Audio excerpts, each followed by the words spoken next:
this truck, and we're gonna go in a second and talk to the owner, Paul. I'm very excited. I'm personally very hungry right now, so some free donuts would not hurt.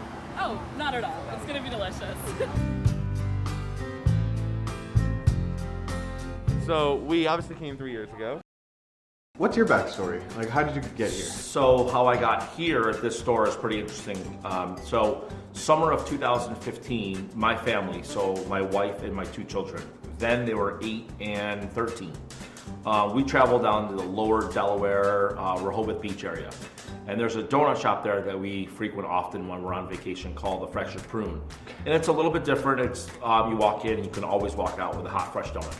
So on the way back from that trip, 2.5 years ago, my son, who was 8 at the time, said, "Dad, like Syracuse needs like hot donuts." So on the 6-hour ride home, this whole concept was created. And the idea was we told our children that if they will kind of help them make that dream tangible as long as they give back 10% to a local charity and they work the stand. So originally we were set up and designed to just do like a festival. We got the background on your business. Obviously, started as a fair. You started doing it at fairs as like a pop-up shop. We're just curious, what was that transition like, going from being an only fair donut shop and then coming to having your standalone store? Yeah, so it's a great journey. Like we didn't think that we were ever going to go into a brick and mortar. I was kind of fearful of brick and mortars. I didn't know if the city could support like a boutique shop. But as we found success at the festivals and our Instagram and social medias grew, we just thought we'd give it a shot, and it's been great ever since. We launched November 16th, 2017, so we're going to be celebrating 5 years here in a month, which is awesome. But yeah, it was kind of interesting. Took total chance on the spot. We love the location. We're on a one-way. We're not in the heart of downtown Syracuse, so you don't have to like fight parking. You can pull in and pull out. And knock on wood, it's been great for us. Oh, that's awesome.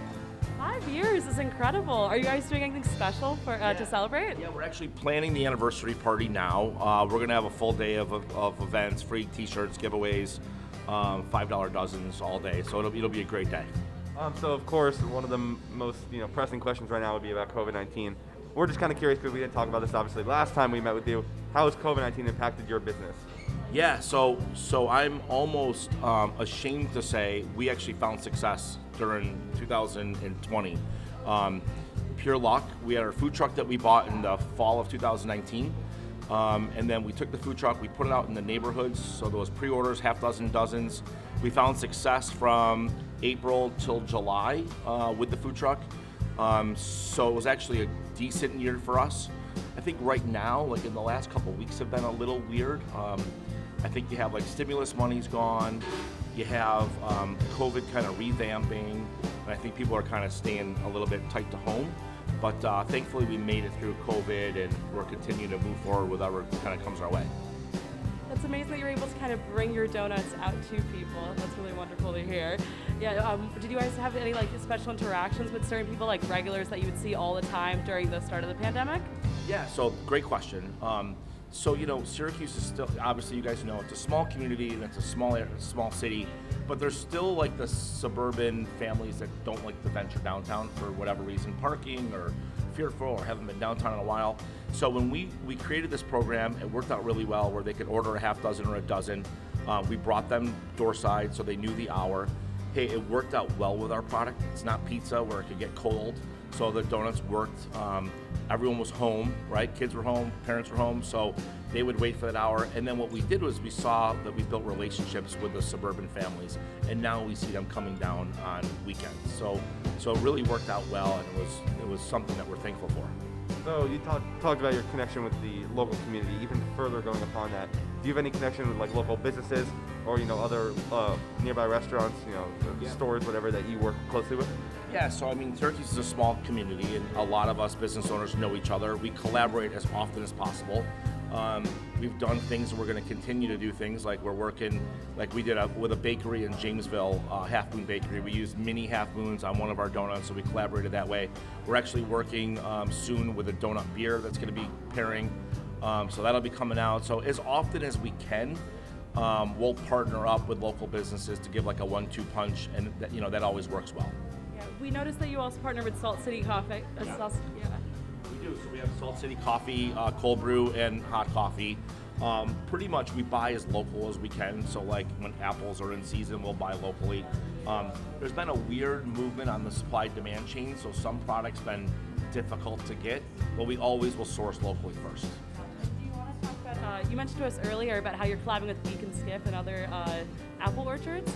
Yeah. So there's a couple of places in town, the Hollow being one of them, that have always provided cider donuts. They're actually kind of our competition in the fall, right? But that's okay. Like, it's so fun for families to go out to these and feel it's like it's upstate New York at its best, right? So a lot of them are having staffing issues, so we're providing cider donuts for those orchards. That's been a little boost as well. We get to help them, so we're kind of partnering with them in that nature. They're finding that using our name for the donuts is building a little bit more of a buzz as well. So it's kind of a win-win for both of us. So I think this is a good transition to talk about, your actual product. We're curious because you have such, unique flavors compared to normal donut shops. Just how do you come up with new flavor ideas? Yeah, so that's another great question. So primarily they'll rotate based on season, right? So right now we're getting into like today's specials of filled salted caramel apple, sea salt, tomorrow's pumpkin. And the seasons will lend themselves to traditional flavors, right? Holidays will go into some holiday flavors, and then we kind of ramp in. Outside of that, I'm a big ice cream guy. So when Ben & Jerry's launches a new flavor, we'll kind of piggyback and use those flavors. And then twice a year, we'll have a contest online where people can kind of create a name and a flavor, and we'll get thousands of entries. And then, we can kind of use them and utilize them throughout the year. So yeah. Ice cream and donut sounds pretty good to me. That sounds like the perfect treat for the summertime. I love that. And then also, last time we were here, you mentioned that you guys try to choose a charity every month. So we're wondering if you guys are continuing doing that. We are. So mission from day one was to give back, and we still do that as often as we possibly can. We just worked on a campaign with United Way. We're going to be doing a breast cancer donut next week. So that's still in our bloodline, and we will continue doing that until we're done making donuts. Sounds great to me. That's amazing to hear that not only are you guys providing sweet treats for the community, but you're also giving back in such a wonderful way. Yeah. Where did the business name come from? I think we talked about that before, but just to reiterate I it. figured it might be Glazed and Confused. Totally. So it was a 6-hour ride home from Rehoboth Beach. Kids in the back seat. Oh no way. Okay, yeah. So it was. So we go to the Fractured Prune when we're on vacation. On the way home, it was like, how come there's not a shop like that in Syracuse? And long story short, it was just like bouncing ideas. Like the word glazed came up, dazed and confused, then it went glazed. And it just kind of happened organically through conversation with the kids. I love the Fractured Prune. It's great. I don't know if you've been there. It's a great place in Rehoboth Beach. They're pretty famous there. And finally, if you want to ask a question about what the flavor is. Oh, yes, this is a great question to ask the owner of a donut shop. What's your favorite donut flavor? So I have two, I guess. I'm a chocolate guy, so our blackout is just chocolate on chocolate on chocolate. Nice. So every once in a while. And then, you know what? I lend myself to going to the classic, like a hot cinnamon sugar out of the oven, grab some coffee. I don't drink coffee, so dip it and go. And then I probably lean to like the maple cream cheese, like French toast flavors is a favorite of mine. You not just told us that this is a whole family business. Yes, yeah. So how's it like being involved with your whole family, getting to like run the shop? It's good. It's sometimes challenging because it's my family, but it's fun. It's nice to be all together, and it's something that we can all talk about and kind of be on the same page. And we're here a lot on the weekends, so I try and work on the weekends, and then not as much during the weeks I'm in classes. So just on the weekends we can all be here together and kind of like be doing something together. My brother's 14, so it's a little bit of a challenge, but it's fun. It's always a fun time. It's always something to talk about. So we asked your father what his favorite flavor is. He talked about the blackout. He's a big shopping guy. Yes. What's your favorite flavor? Mine's a cinnamon roll. That was kind of like, I was like, we need something on the menu, like cinnamon bun, cinnamon roll, and it's super popular. So it's a cinnamon glaze, cinnamon streusel with like cream cheese on top, and it's super popular, and I love it. It's my favorite. That does sound delicious. It is really good. We had so much fun this side of Glazed and Confused. So now we're gonna head over to the kitchen to make a Glazed and Confused inspired recipe.